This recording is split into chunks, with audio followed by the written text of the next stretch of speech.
اعوذ باللہ من الشیطان الرجیم بسم اللہ الرحمن الرحیم السلام علیکم ایوری ون۔ آج انشاءاللہ ہم حضور صلی اللہ علیہ وآلہ وسلم کے پیدائشی اوصاف کے بارے میں پڑھیں گے۔ سوال: حضور صلی اللہ علیہ وآلہ وسلم کے پیدائشی اور فطری اوصاف بیان کریں، یعنی حضور صلی اللہ علیہ وآلہ وسلم کے پیدائشی اور فطری یعنی فطرت میں حضور صلی اللہ علیہ وسلم کے کون کون سے اوصاف موجود تھے۔ اوصاف وصف کی جمع ہے، یعنی کون کون سی کوالٹیز، کون کون سی عادتیں تھیں حضور صلی اللہ علیہ وسلم کی۔ جواب: خداوند عالم نے حضور صلی اللہ علیہ وآلہ وسلم کو تمام اولین اور آخرین کا علم عطا فرمایا تھا۔ ذکاوت، ذہانت، تدبر، عقل، سیاست، ملکی اور خانگی انتظام حضور صلی اللہ علیہ وآلہ وسلم کی تعلیم سے اور آپ صلی اللہ علیہ وآلہ وسلم کے واقعات زندگی سے ظاہر ہیں۔ ٹھیک ہے، حضور صلی اللہ علیہ وسلم کے بارے میں کیا فرمایا کہ اللہ تعالیٰ نے حضور صلی اللہ علیہ وسلم کو جتنے بھی لوگ حضور صلی اللہ علیہ وسلم سے پہلے گزر چکے ہیں اور جتنے بھی لوگ حضور صلی اللہ علیہ وسلم کے بعد آنے والے تھے، ان سب سے زیادہ حضور صلی اللہ علیہ وسلم کو علم عطا فرمایا تھا۔ اور دوسری کوالٹیز کے بھی بارے میں بتایا کہ ذکاوت، ذہانت یعنی عقل و تدبر، تمام صفات جو ہیں سوچنے سمجھنے کی، فیصلہ کرنے کی، یہ تمام صفات حضور صلی اللہ علیہ وآلہ وسلم کے اندر موجود تھیں، اور ان تمام صفات کا اندازہ ہم ان کی تعلیمات اور آپ صلی اللہ علیہ وسلم کے واقعات زندگی سے لگا سکتے ہیں۔ ٹھیک، اس کے بعد ہے کہ حق یہ ہے کہ ہر ایک وصف کی انتہا نہ تھی، کیوں نہ ہو حضور صلی اللہ علیہ وآلہ وسلم کا ہر ایک وصف معجزہ تھا، بہادری اور دلیری کوٹ کوٹ کر بھری ہوئی تھی۔ ٹھیک ہے، کیا کہا گیا کہ حضور صلی اللہ علیہ وسلم کے اندر جو تمام کوالٹیز تھیں وہ معجزہ تھیں اور دلیری اور بہادری جو تھی وہ حضور صلی اللہ علیہ وآلہ وسلم کی ذات میں کوٹ کوٹ کر بھری ہوئی تھی، یعنی بہت زیادہ تھی دلیری اور بہادری۔ ٹھیک، اس کے بعد صحابہ کرام رضی اللہ تعالیٰ عنہ کا بیان ہے کہ جب لڑائی سختی پر ہوتی تو ہم حضور صلی اللہ علیہ وآلہ وسلم کی پناہ لیا کرتے تھے۔ حضور صلی اللہ علیہ وآلہ وسلم دشمن کے بہت زیادہ قریب رہتے تھے۔ ٹھیک، یہ بھی بہادری اور دلیری کی بات ہے کہ حضور صلی اللہ علیہ وسلم جو ہے لڑائی جب سختی پر ہوتی، جب بہت زیادہ قتل و غارت ہو رہا ہوتا تھا جنگ میں، تو حضور صلی اللہ علیہ وآلہ وسلم کے پاس صحابہ کرام رضی اللہ تعالیٰ عنہ آ کر پناہ لیا کرتے تھے، اور حضور صلی اللہ علیہ وسلم دشمن کے بہت زیادہ قریب رہتے تھے۔ ظاہر سی بات ہے جب دشمن کے قریب رہا جائے گا تو خطرہ بھی بہت زیادہ ہوگا جان کا، لیکن دلیری اس بات سے ظاہر ہوتی ہے کہ حضور صلی اللہ علیہ وآلہ وسلم بہت زیادہ دلیر تھے۔ ہم میں سے کوئی بھی اتنا قریب نہ رہتا۔ غور سے دیکھا جائے تو حنین کی جنگ میں تنہا حضور صلی اللہ علیہ وآلہ وسلم نے فتح حاصل کی تھی، باوجود یہ کہ ہزاروں سے مقابلہ تھا۔ ٹھیک ہے، صحابہ کرام کہہ رہے ہیں کہ ہم میں سے کوئی بھی جنگ میں دشمن کے اتنا زیادہ قریب نہیں رہتا تھا جتنا کہ حضور صلی اللہ علیہ وسلم رہتے تھے، اور کہ یہ بھی کہا جا رہا ہے کہ حنین کی جنگ میں اگر دیکھا جائے، غور کیا جائے تو حضور صلی اللہ علیہ وسلم نے تنہا یعنی اکیلے جو ہے فتح حاصل کی تھی، باوجود یہ کہ ہزاروں سے مقابلہ تھا۔ ایک رات مدینہ والوں کو حملے کا خطرہ تھا، لوگ فکر مند تھے۔ حضور صلی اللہ علیہ وآلہ وسلم تنہا گھوڑے پر سوار ہو کر اطمینان سے تمام مدینے کا چکر کاٹ کر آئے اور فرمایا کہ آرام کرو، کوئی خطرہ نہیں ہے۔ تم پہلے پڑھ چکے ہو کہ احد اور حنین جیسے موقعوں پر حضور صلی اللہ علیہ وآلہ وسلم کے قدم مبارک اور میں کوئی حرکت تو کیا پیدا ہوتی ہے اور استقلال پیدا ہو گیا۔ یہاں ایک واقعہ بیان کیا کہ ایک مرتبہ کیا ہوا تھا، ایک مرتبہ یہ ہوا تھا کہ حضرت حضور صلی اللہ علیہ وآلہ وسلم مدینہ میں رہتے تھے۔ اس وقت یہ ہوا تھا کہ مدینے والوں کو دشمن کا خطرہ تھا۔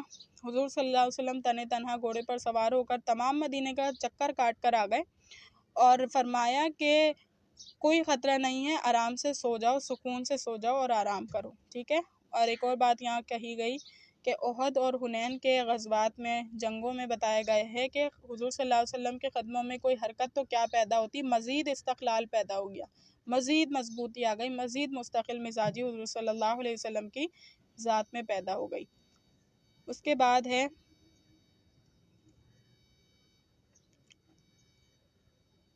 خیالات بلند، ارادہ مضبوط، ہمت عالی، تمام کاموں میں استقلال، تمام معمولات میں پائیداری، اوقات کی پوری پابندی، کسی چیز کی محبت یا دنیا کا کوئی نقصان حضور صلی اللہ علیہ وسلم کے ارادے میں فرق نہ پیدا کر سکتا تھا۔ ٹھیک ہے، یہاں تمام اوصاف بتائے کہ خیالات کیسے تھے حضور صلی اللہ علیہ وسلم کے، بلند تھے، بڑی سوچیں تھی، خیالات بلند تھے۔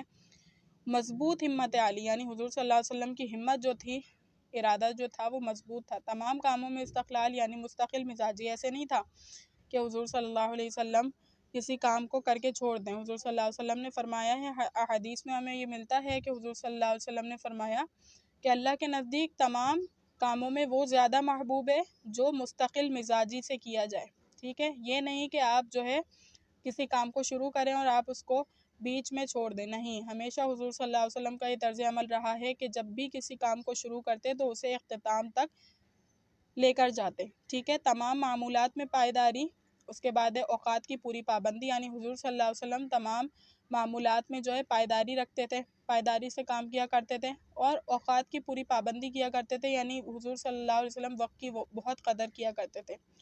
اور ایک بات یہاں پر یہ بھی بیان کی گئی کہ کسی چیز کی محبت یا دنیا کا کوئی نقصان حضور صلی اللہ علیہ وسلم کے ارادے میں فرق نہ پیدا کر سکتا تھا، ٹھیک ہے؟ عام لوگوں میں ہم یہ دیکھتے ہیں کہ اگر کوئی غم آ جائے یا انہیں کسی نے نقصان دیا ہو یا کسی بھی قسم کا انہیں کوئی ایموشنل یا فزیکل کوئی ان کو نقصان پہنچاؤ تو وہ جو ہے ڈس ہارٹ ہو جاتے ہیں، وہ ہمت چھوڑ دیتے ہیں، وہ محنت کرنا چھوڑ دیتے ہیں، لیکن حضور صلی اللہ علیہ وآلہ وسلم کو دنیا کی کوئی محبت یا دنیا کا کوئی نقصان حضور صلی اللہ علیہ وسلم کے ارادے میں فرق نہ پیدا کر سکتا تھا، ٹھیک؟ اس کے بعد ہے سچائی اور امانت داری۔ کافروں میں بھی اس قدر مشہور تھی کہ صادق اور امین لقب رکھ رکھا تھا، یعنی کافر بھی حضور صلی اللہ علیہ وسلم کو صادق اور امین کہہ کر پکارا کرتے تھے۔ ہجرت کے وقت قتل کے منصوبے ہو رہے تھے، مگر اس خونی دشمنی کے باوجود امانتیں حضور صلی اللہ علیہ وآلہ وسلم کے پاس ہی رکھی جاتی تھی۔ اب آپ اس بات کا اندازہ لگا لیجئے کہ حضور صلی اللہ علیہ وآلہ وسلم کس قدر امانت اور صداقت کے حامل تھے، ٹھیک؟ آپ اس بات کو امیجن کر سکتے ہیں کہ کسی سے آپ کی خدا نہ خواستہ اللہ نہ کرے دشمنی چل رہی ہو اور آپ اس کے پاس اپنی کوئی امانت رکھوائیں، نہیں، کبھی بھی نہیں۔ ہم میں سے کوئی انسان بھی اس قابل نہیں ہے کہ دو بندوں کے درمیان جو ہے لڑائی چل رہی ہو اور ہم اس کے پاس امانت رکھوا لیں، ٹھیک؟ لیکن حضور صلی اللہ علیہ وآلہ وسلم کی صداقت اور امانت کی یہ دلیل ہے کہ حضور صلی اللہ علیہ وآلہ وسلم سے، کیونکہ حضور صلی اللہ علیہ وآلہ وسلم کا اور کافرین مکہ کا یا کسی بھی قسم کے کافر، بھلے وہ مکہ کے ہوں یا کسی بھی اور علاقے کے ہوں، ان کا جو بیسک جھگڑا تھا، کانفلکٹ تھا، وہ اسی بات کا تھا کہ حضور صلی اللہ علیہ وآلہ وسلم ایک خدا کو مانتے تھے، خدا کی توحید کی تعلیم دیتے تھے، جبکہ کافر اس بات کو قبول کرنے کے بالکل بھی قائل نہیں تھے۔ تو ان کا جھگڑا، حضور صلی اللہ علیہ وسلم اور کافروں کا جھگڑا تو اسی بات کا تھا۔ اس کے باوجود یہاں یہ لکھا گیا کہ حضور صلی اللہ علیہ وآلہ وسلم اس قدر سچے اور امانت دار تھے کہ حضور صلی اللہ علیہ وآلہ وسلم کے پاس جو ہے لوگوں کی امانتیں رکھی ہوئی ہوتی تھی، جن کی خونی دشمنی حضور صلی اللہ علیہ وسلم سے چل رہی ہے، ان کی امانتیں رکھی ہوئی ہوتی تھی، اور جو دشمن ہوتا تھا وہ اس بات سے بے خوف ہوتا تھا کہ حضور صلی اللہ علیہ وسلم خدا نہ خواستہ ہماری امانت کو غصب کر لیں گے، نہیں، ان کو یقین ہوتا تھا کہ بھلے ہماری دشمنی تو ان سے چل رہی ہے لیکن کبھی بھی یہ ہماری امانت میں خیانت نہیں کر سکتے، ٹھیک؟ اس کے بعد لکھا گیا ہے کہ بہادر شخص رحم دل اور سنجیدہ نہیں ہوا کرتا، ایک کے لیے دل کی سختی درکار ہے، دوسرے کے لیے نرمی لازمی، ایک گرمی کو چاہتا ہے، دوسرا ٹھنڈک کو، مگر یہ معجزہ تھا کہ دونوں بس برابر کے تھے، یہاں آگ اور پانی دونوں اکٹھے ہو رہے تھے۔ یہاں بڑی خوبصورت بات کی گئی کہ بہادر شخص جو ہوتا ہے، یعنی جو بندہ بہادر ہوتا ہے، وہ رحم دل نہیں ہو سکتا، ٹھیک ہے؟ ظاہر سی بات ہے، اس کو اگر کوئی ٹیچر بھی ہے، اگر وہ رعب والا ہے تو وہ نرم دل نہیں ہوگا پھر، ٹھیک ہے؟ کیونکہ اس کو بچوں کو کنٹرول کرنے کے لیے اسے سختی کی ضرورت ہے، اور جو ٹیچر نرم دل ہوتا ہے، یعنی بچوں سے نرمی سے بات کرتا ہے، وہ جو ہے ظاہر ہے کہ وہ سخت نہیں ہے، تو ایک کے لیے نرمی ضروری ہے اور ایک کے لیے سختی، یعنی بہادری کے لیے سختی ضروری ہے اور نرم دل ہونے کے لیے نرمی ضروری ہے۔ لیکن حضور صلی اللہ علیہ وآلہ وسلم کی جو فطرت تھی، جو شخصیت تھی، وہ ایسی تھی کہ حضور صلی اللہ علیہ وآلہ وسلم سخت بھی تھے اور نرم بھی تھے، ٹھیک؟ اس کے بعد ہے کہ سخاوت گویا رگ اور پٹھوں میں بھری ہوئی تھی، کسی چیز کے ہوتے ہوئے محال تھا کہ زبان مبارک سے نہ نکل جائے، یعنی اگر کوئی چیز حضور صلی اللہ علیہ وسلم کے پاس موجود ہوتی اور کوئی مانگنے آ جاتا تو حضور صلی اللہ علیہ وسلم کبھی بھی کسی سے نہ نہیں کہتے کہ میں نہیں دوں گا یا نہیں دوں گا میں، ٹھیک؟ کیا مجال کے بال بچوں کی بھوک پیاس کا حاشیہ دیا ہوا ہے، ابھی میں اس کو پڑھ دیتی ہوں۔ پہلے ہم اس کو کمپلیٹ کر لیتے ہیں۔ بال بچوں کی بھوک پیاس سخاوت میں رکاوٹ پیدا کر دے، اس دربار رحم و سخا میں مسلم کافر بلکہ انسان حیوان برابر کی سرابی حاصل کرتے تھے۔ یعنی بال بچوں کی بھوک پیاس بھی اس سخاوت میں کوئی جو ہے رکاوٹ پیدا نہیں کر سکتی تھی۔ اور یہ جو سخاوت تھی حضور صلی اللہ علیہ وسلم کی، اس میں مسلم بھی برابر تھے اور کافر بھی برابر تھے۔ یعنی یہ نہیں کہ یہ سخاوت صرف مسلمانوں کے ساتھ ہے، نہیں، بلکہ کافر بھی حضور صلی اللہ علیہ وسلم کی اس سخاوت سے مستفید ہوا کرتے تھے۔ اس کے ساتھ انسان بھی حیوان بھی، صرف انسانوں کے ساتھ یہ سلوک نہیں تھا سخاوت کا، بلکہ حیوانوں جانوروں کے ساتھ بھی یہی سلوک تھا۔ ایسا بھی ہوا کہ جب تک درہم اور دینار مکان میں رہا اور کوئی مستحق نہ ملا جس کو دیا جائے، تو حضور صلی اللہ علیہ وآلہ وسلم دولت خانے میں تشریف نہ لے گئے، ٹھیک ہے۔ ایسا بھی ہوا کہ حضور صلی اللہ علیہ وسلم کے پاس جب تک کوئی اشرفی موجود ہے، کوئی درہم یا دینار موجود ہے، تو حضور صلی اللہ علیہ وسلم اپنے گھر میں تشریف نہیں لے گئے۔ تواضع اور عاجزی کے حضور صلی اللہ علیہ وسلم پیکر تھے۔ حاتم طائی کے بیٹے عدی صرف تواضع ہی کو دیکھ کر سچائی کے قائل ہو گئے تھے، ٹھیک ہے۔ تواضع یعنی حضور صلی اللہ علیہ وسلم کے اندر جھکنے کی صلاحیت تھی، عاجز تھے، یہ نہیں کہ اکڑ نہیں تھی حضور صلی اللہ علیہ وسلم میں، بلکہ تواضع تھی، عاجزی و انکساری تھی، رحم دلی تھی۔ تو اسی کی وجہ سے حاتم طائی کے بیٹے جو تھے عدی، وہ حضور صلی اللہ علیہ وسلم کی تواضع اور سچائی ہی کو دیکھ کر قائل ہو گئے تھے۔ یہود کے بہت بڑے عالم حضرت عبداللہ رضی اللہ تعالیٰ عنہ بن سلام نے بے تکلفی اور سادگی ہی دیکھ کر حلقہ بگوش ہوئے تھے اور کہہ دیا تھا کہ یہ چہرہ جھوٹا نہیں ہو سکتا، جھوٹا نہیں ہے۔ تمام عظمت اور بزرگی کے باوجود حیا اور شرم کماری لڑکیوں سے بھی زیادہ تھی، ٹھیک۔ عفت اور پاک دامنی زندگی کا جز تھا۔